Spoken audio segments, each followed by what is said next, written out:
So one day I sat down in front of my computer and thought, man, I hate myself. Let's do a challenge run for the first time ever, and why not just upload it to YouTube while we're at it? And so 3 months ago, it began. Oh, and as always, you can find the rules in the description below. Anyways, enjoy. The team awakens in what appears to be a mystical library of sorts, quickly revealed by the half-price Mrs. Claus to be the Magi Mage School of Magic. They just slapped a ton of magic sounding words together and we're like, that's it right there, baby. That's the name of the school. But Zed wastes no time in revealing that they are there on a quest to beat the G.O.D., which, as any sane person would do, makes her look at him like he's been smoking something real nice. Impossible or not, it doesn't matter. I will take that thing down. You see, that's not how an impossibility works. Impossible usually means no matter what, you can't do it. It's not just, but watch me, bitch. No, it's not. It's not how it works. Despite what a normal person like me might think, though, that somehow persuaded old Mario into giving him a nudge in the right direction, suggesting that they need a wand left behind by like some legendary witch or something. I don't fucking know. Cheat shop's another authorized feature that allows you. How many times are you gonna tell me about the cheat shop, Cerberus? I think I know. That's how I got my ass pounded. After Cerberus insulted my intelligence yet again, I raised the experience gain difficulty and began creating a new unit. It was a little up in the air at first, but ultimately I decided on an armor knight. I was thinking about naming her the girl from Fairy Tale. Fuck, I typed into my Google search engine Fairy Tale girl with, right? And the options are white hair, green hair, long hair, purple hair, red hair, pink hair, brown hair, glasses. Oh, people be out here really down bad, man. Urza Scarlet, that's what we're naming her. I can take it. Bring it on. I'm naming her Darkness. Darkness is my baby, and by that I mean she is the keystone to the majority of our plans moving forward in this challenge, so I didn't skimp a single HL in kitting her out with the best of the best, only giving her equipment that attributed to her total defense and resistance stats. Sort by dick size. With that all set, it was time to head into the item world, and I decided it was time to turn Teeny Lupini into the legend she was born to become. And so we'd be entering her weapon, which I renamed the Blippi before entering. For the majority of you who aren't in the loop, the Blippi is an inside joke referencing the day I randomly decided to nickname myself Blippi the Blicky in every single Discord server that allowed me to change it. Josh, there is seriously something wrong with you. The item world goes just as smoothly as the last 2 times, and nothing giving us even an ounce of trouble. Can you guys just move towards me, please? Oh, don't run a train on me. Hold on. Yeah, relax. You want to correct yourself, Josh? Nah, I stand by what I said. Yo, can you fuck off, Joy-Con drift? Jesus Christ, I'm not even using the fucking stick. It's not a problem though, Nintendo. Don't fix it. What about now? Yeah, let's just move on. With 36 floors completed, having defeated 2 item generals and an item king, we leveled up the Blippi 48 times, turning it from a legendary into an epic item, completing our grinding for episode 5. And oh boy, let me tell you, was my team ever strong after that. I mean, the levels just speak for themselves. Back in the FDNW, it was time for my daily dose of abilities, as I completely ignored the name of the shop I was at as per usual. There is one ability in particular I would like to bring your attention to, Zombie Revival, an ability specific to Zed that allows him to be resurrected in the base panel once per map. When making the rules, I didn't really account for a situation like this, but because of how hard I got my ass kicked in the last video, I decided after a little pondering that I would allow it. Now don't get too angry just yet, I'll address this again later in the video because I've since realized my mistake. And not only do I address it, I'm also giving you all an opportunity to torture me for it. But anyways, after making my decision, I funneled some of the Juicy Bees mana reserve into Zed and made the purchase. After which I turned in all of my quests into merits, receiving some really fucking OP accessories in the process, which I immediately quit, might add. And finally, I reorganized my squads before taking the dive into the next map, the Enchanted Gateway. Upon finding out that only trained witches can utilize the wand's powers, Zed suggests Madame Foster be the one to take the responsibility. And if we refer to the picture on the front of the box, it comes to no surprise that she accepts. But then she decided it would be funny to have us face off against her high-tech security system instead of just turning it off in order to supposedly test our skill. So what are these? These are all damage 20%. Yeah, why would I be down there for any reason? Is that just like insta death? Well, let's just hope I don't fall down there and die. Shall we? Like, fuck, man. I'm about to get smoked. What level are these dudes? That's nothing. They're gonna get slapped. Other than the Pit of Death, the map consisted of 5 enemies, or at least that's what you would assume upon first glance. See, the geopanels under each of the enemies had the clone effect, meaning they'd clone the enemy on top of the gate to a geopanel of the same color at the start of each player turn. Here's the thing though, all the geo symbols giving those panels the clone effect are red, so after making it to the symbols and breaking them, the corresponding panels turn into damage 120% panels, killing off the original instantly. And do you know what that means? At any point, I could have put a party member on a clone panel, broken the corresponding symbol, and would have died as soon as I ended my— They ask you how you are, you just have to say that you're fine when you're not really fine. After that, I just brought Clifford up to take out the last symbol, completing the map. You want to tell me how this Grandma SquarePants looking motherfucker had us fight through a literal gauntlet instead of turning off the security system after the first fight? I mean, either way, Zed and company eventually made it to the wand regardless, quickly handing it off to Sugar Mama. And she transforms it into a lolly magical girl? Japan, just one quick question. Why? What does this have to do with being invincible? Flat as justice, Granny, that's what. Josh, you got anything to say for yourself? Well, you see, I strive for true equality, and I was mucking on a fucking Big Mac, so I really don't appreciate you putting me on blast like that. When we arrived back in the FDNW, I found myself being unable to accept that Lupini, my controllable character, and the unit that I had just spent over 3 hours leveling their weapon, had truly departed from our roster. In denial, I opened up the status menu hoping that my eyes played tricks on me, and the number of deaths for Teeny Lupini would still be at 0. What the fuck happened? How the fuck did she die? No, the legend, the myth herself. But after confirming that, I just moved on with my life and stopped giving a shit because then I saw this. Oh no. Yeah, her unique ability Bashful halves her total stats, meaning you can't even equip her with the best items you have to get around it, because it halves the stats she receives from those as well. Are you fucking serious? Dude, she's so ass then. I can't even bring her out on the field. She'll just die. Like, she'll die instantly. I'd have to keep darkness glued to her ass. With all that out of my system though, I began preparing Clifford to fill Lupini's shoes, passing down the Excalibur of guns. Yeah, that's right. You know I'm talking about the Blippi. I taught him abilities that would get him as close to her as possible in strength and mobility, and then wasted most of the mana of my other units teaching them useless abilities as well, because apparently I don't know how to upgrade skill power and range. Once the formalities were over though, I remembered that I'd forgotten to retrieve our quest rewards. Pre-fight insurance? Hard liquor, baby! Woo, if I learned anything from anime, it's that you should always be plastered when you go into a fight. As the team continues wandering around the school, Cerberus comes across an instruction book for the legendary wand. According to this, you need to recite an incantation with a true name to receive its full power. Transform! Magical girl Magnificent Marjoline is on the scene! Then you twirl. I honestly don't even know what to say, except that is literally the reason she's an actual walking fucking trash bag. Like what? Do you want me to grab the wand and say it for you? Oh, and then we got attacked by the security system yet again because the useless lolly still hadn't turned it off, and now she can't because it doesn't even recognize her. Now this map had an interesting gimmick. It was divided into sections, and each section of the map has a floor of geopanels that increases the vulnerability to specific elements, and the succubi inhabiting those sections have that very element at their disposal. Oh, this map looks like a fucking blast. But an interesting gimmick was all it was, because at the end of the day, the map ended up being a breeze. We quickly made our way through, ending things off by delivering one last blow to the final boss. No, not him.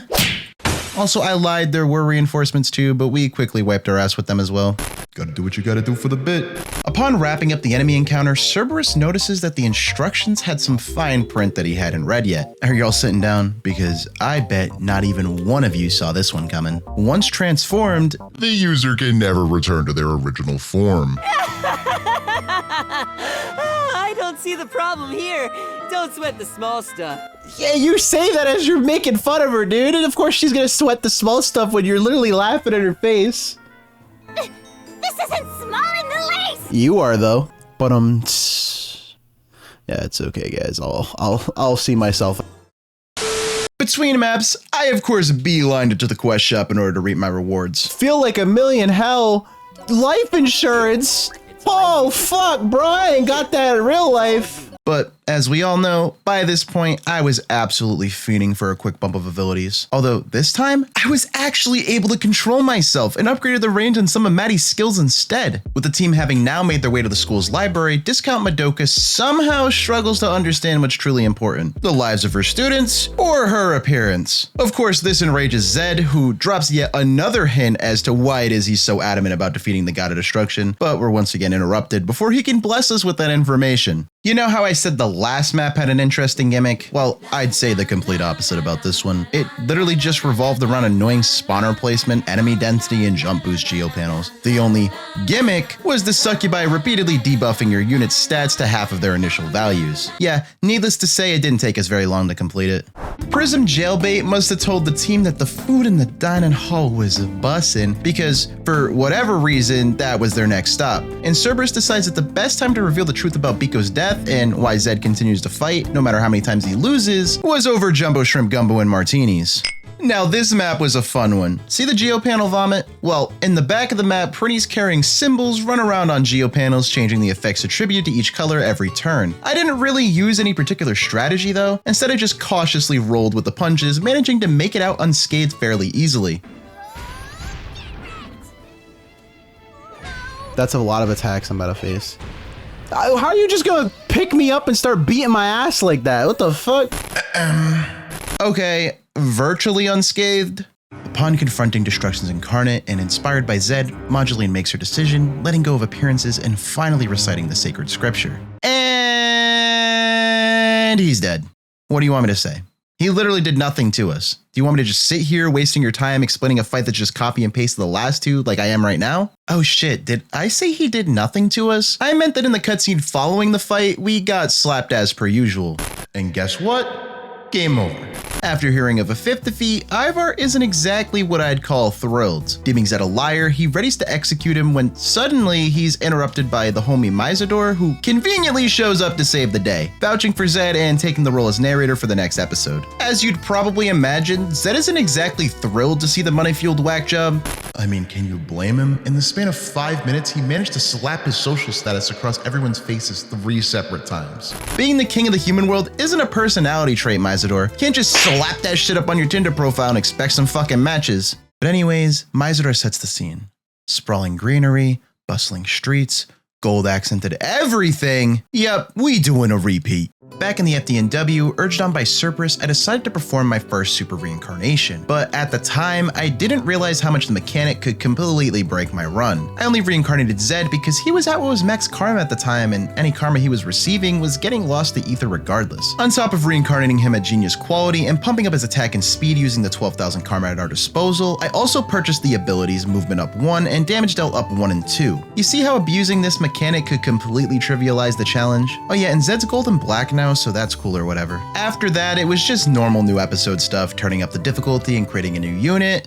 I'm thinking about making a ninja. Ninjas are the bane of my fucking existence, dude. So I just want to have one on my team. I remember what ninjas did too. Dude, the ninjas straight goatsied my shit and fucked my ass. I wanna name him something really offensive to all Naruto fans. Sorry if you know, 5 of you just clicked off as soon as I said that, like, oh, this elitist thinks he knows what good anime is. Oh, you don't know about the Naruto life. Because I gave him red hair, I dubbed him Choji, but of the bargain bin variety. Thanks for following. New content every week. What are you looking at me for? I didn't say it. But seriously though, if you made it this far, consider subscribing. It really does help me out. And y'all already know the drill from there. I had originally planned on entering the newest variant of fist weapon from the shop to test the theory I had cooking up on the old noggin, but I quickly second-guessed that decision. What? Y'all want to take a look at that resident level and tell me what's wrong there? Yeah, I just settled for a shitty pair of dress gloves instead. While not as successful as our run on the Blippi, we still climbed 31 floors and increased the gloves by 43 levels. But unfortunately, the experiment was a failure, and I was not able to increase the rarity, and overall just felt like I wasted my time because the gloves are absolute garbage. But I mean, we did gain a pretty decent amount of levels and stats, so I can't really say it was a complete waste of time. If you can believe it, Mizador, the man who literally fights his battles and wipes his fucking ass with dollar bills, begins complaining that the only thing people care about when it comes to him is his wealth.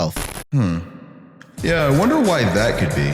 By design, the first map of our revisit was meant to be an unnecessarily drawn-out fight, as each group of enemies were spaced out greatly and required quite a bit of work to even reach them in the first place. Like literally, after fighting the first 2 enemies of the map, they require you to make a fucking box staircase in order to proceed. Which I mean, cool, a puzzle in my strategy game, but also like, get this puzzle out of my fucking strategy game, I'm just trying to beat some cheeks. In the non-sexual way, of course.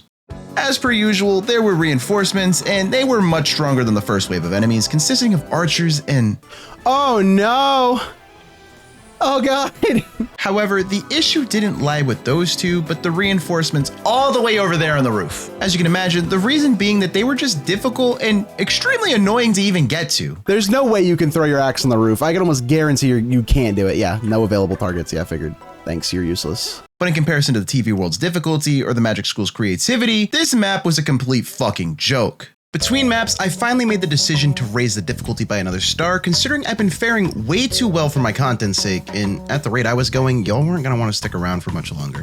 Shit, I mean, at least he's honest.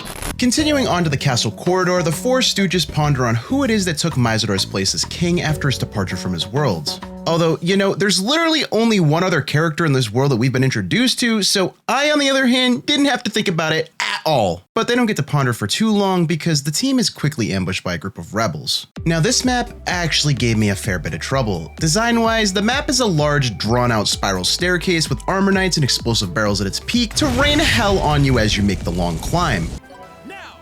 Oh no, that's another ninja. That's what those spawners are? Dude, this dude literally just spawned in and sprinted towards me. Jumped off the whole fucking cliff, man. Oh shit, did I forget to mention that? Yeah, my worst nightmare also happened to be part of this map. Ninja spawners. But did I send Zed all the way up there without healing him? Of course I fucking did. Let me heal you and then you can go. Because I don't want him just to get... I want all of a sudden like 5 ninjas to come out the cut and just go... And then he's dead. The trek to the top felt never ending as the spawners in combination with the now extremely common armor knights stalled me for what seemed like forever. Like it literally took 5 of my strongest units attacking in tandem to kill one of these motherfuckers. But anyways, after half an hour of slog, the map was finally completed. With our path now clear, Cerberus revealed the true reason that the rebels were so bitter towards Mysador, causing them to turn down his monetary advances. The consumption tax in this world recently saw a 1,200% increase. Yeah, I would rebel too. That's a lot. And the true culprit is finally revealed. Wow, look at that. Oh, it's almost like I called it literally as soon as we got here. Although Zed is completely unconcerned with both the well-being of the citizens and the identity of the new king, because the only thing on his mind was Skrilla, baby. We're talking about dollar bills, mounds of cash, bathtubs full of gold coins, diamond light bulbs, gold-stitched underwear. Oh my god. Guys, I think Mysador might be rubbing off on him. The cutscene that prologues our next encounter depicts Mysador and Yarmada's relationship prior to Yarmada's fall from grace when he ultimately forgot what it means to be a hero. Thinking back on those times, Mysador begins doubting himself, realizing that he's been nothing but a wealthy coward this whole time, hiding behind his status and wealth, unable to fight his own battles head on. Oh, you finally get it, huh? Right now, you're not a king or a hero. You're just a mustache. Okay. All right, Zed, you didn't have to tell him like that, man. Come on, you could have been a little nicer about it. Are you gonna go out a lame mustache, or will you become something more? You're the only one who can decide. As Mysador ponders on the words Zed left behind, we abruptly begin our next encounter for seemingly no reason. These games just love to do that, huh? Yeah, this is why I was nervous to raise the difficulty any higher. The enemies on this map are nearly in the 2000s in terms of levels. Needless to say, this is where things really began to heat up. Our first obstacle was the 2 fighters and armor knights within range of the base panel, and on our first turn on the offensive, we accomplished absolutely nothing. My strategy for this fight was simple, just hug the shit out of darkness as much as I could in order to deflect the insane amount of damage these behemoths would be dishing out. The ninja, I didn't account for that. Oh boy. Oh, don't do it to him. Why are you countering? Why are you countering? You're an idiot. You're an idiot. You're an idiot. Oh my god. But that strategy doesn't exactly work when you forget to defend. However, after that scare, I managed to stick to my guns fairly well moving forward, Well, until reinforcements spawned in, that is. They spawned at the highest point of the map with a hefty supply of explosives to rain down on my team. In order to counter this, I did two things. Threw Mother's Mistake onto the roof in order to heal my weakened units, and then rushed the staircase construction site with Z in hopes the enemy would be more inclined to skip the napalm and pursue him instead. And shit, it worked, so I don't have any complaints. But the tables quickly turned when the fight was brought to me, and Zed was killed by a support attack by one of the archers. Although, because of that ability I taught him, it was as easy as trading in one of the units I left near the base panel for Zed who had respawned there. Now remember what I said earlier in the video? Well, when I was streaming, I never actually pulled up my permadeath rule to inspect the very specific way I worded it. According to my very own rules, each of my units are only allowed one death per run, and this wording doesn't allow me to wiggle my way out of permadeath for Zed like at the time I had hoped it would. So I'll tell you what, since from here forward I was technically cheating, I'll kill off both Zed and one other character at the beginning of my next stream. The catch being that you guys can vote on which of my characters I have to get rid of in the comments. No restrictions, so do your worst. Anyways, on with the rest of the video. You guys haven't thrown a single bomb. Why are you just sitting there? Have I ever mentioned how much I hate armor knights? Because all they do is literally waste my time making me bring the fight to them just so they can continue to sit there while soaking up enough damage to put every other unit on the map in the dirt 2 times over. But I digress. After more than 20 turns and quite a few lost brain cells, we completed the 3rd map of episode 6. After 100 encounters with the God of Destruction, facing death time and time again, your armada broke down before Mysador, completely fed up with what his life has become, and his role as a hero as a whole. But even more important than that isn't how much your armada changed in the matter of 2 cutscenes, but the fact that it shows that deep down, Mysador has always held on to his dream of becoming a hero, but unfortunately lacked the courage to pursue it. Flashing back to present Mysador, having done quite a bit of soul searching, he confronted the rest of our party, inquiring what it is that they believe is truly important. Most important? For me, it is most definitely my happy ending. I hate you. I want you to fall in a ditch. And through this interaction with the group, Mysador began to steal his resolve, realizing that he can have it all, money, strength, and courage alike, and doesn't need to give up one to obtain the others. Everything comes down to this, our encounter with the Armada, the tyrant wannabe king. And this fight was the very definition of a nightmare. First, let me just point out that making it through this motherfucker in one piece means you gonna be eating real good, because the entirety of the throne room is covered in geo panels with XP plus 50%, mana plus 50%, and HL plus 50% effects. But that's assuming you're not a cinder block like myself, and all the enemies aren't sitting 600 levels higher than the vast majority of the units at your disposal. Dude, you're still not dead. This is nuts. Oh my god, you soak so much damage. What do I even do about that? That's fucking insane. And on their turn, they only proved their superiority even further, and I knew that I had to change my strategy. Holy shit. Everybody needs to go back in the base panel after that. I need to literally only keep out like the people, like 4 people who can do damage, and then I need to keep them all with my armor knight the entire time. That's the only way I win. Here's the thing though, in coming up with this immaculate plan, I overlooked one issue. Because of where I positioned, when I ended my turn, the enemies would completely box me in. And not only did they do that, but they also cut me off from safely sending help from the base panel. So Mother's Mistake, our only source of sustain, wouldn't be able to heal my front line as the enemies slowly but surely chipped away at them. Meanwhile, however, the enemies had their own clergy safely positioned miles away from my units, keeping them topped off from any damage I attempted to inflict. A couple of turns of no progress later, I decided to take a risk, combining the efforts of Grimbo, Zed, and Clifford in hopes to be able to clear a path forward to take the clergy out. As soon as that archer dies. Shit! Can you stop? Dude, fuck off! Like I couldn't move her up, and she almost paid the ultimate price because of it. Good lord. From there though, things only got worse as the Armonite squad began closing in on us, and the clergy negated nearly all of the progress that my team had made towards moving forward with just one spell. There's not a single person I can think of like sacrificing to get this to work. And there's nobody on my team that can survive a hit because Mother's Mistake's already at half health, and if they see her, they're all gonna just run over and target her and she's just gonna die. No, I don't think I defended first. I think I'm dead. Somebody might die here. Oh no, they killed her, thank God. That opens up a space. Now can I get Mother's Mistake over there? Let's go! Easy! And with that, my risky play paid off and our power squad lived to see another day. And so I proceeded forward in an attempt to take out the clergy to prevent this fight from going on much longer. I didn't know how much more my units could realistically take, especially if the enemies got some lucky crits and support attacks. Dude, look at me. I'm getting surrounded. I can't do anything. I need to grind. I definitely need to grind next time I get the access to the item world, because this is insane. I don't even know if I'm gonna be able to beat the God of Destruction, to be honest. And y'all thought things were gonna be smooth sailing from there. Fat fucking chance. On our first attempt to take out the clergy, unfortunately we failed to kill her. Look at this shit. Look at this shit. She healed herself back to max health. But I wasn't willing to quit there, and so I tried again. Only half of her mana remained after all, so she could only out-heal me for so long. But thankfully it didn't have to come to that, because on my next attempt I got lucky and the clergy finally went down. After her death, things seemed to be going a lot smoother. I think Yukari just died. I didn't foresee that at all. I completely didn't even realize. What are you doing, bud? None of you actually went for, you're going for her? She got over 120,000 defense. You sure you want to go for the healer?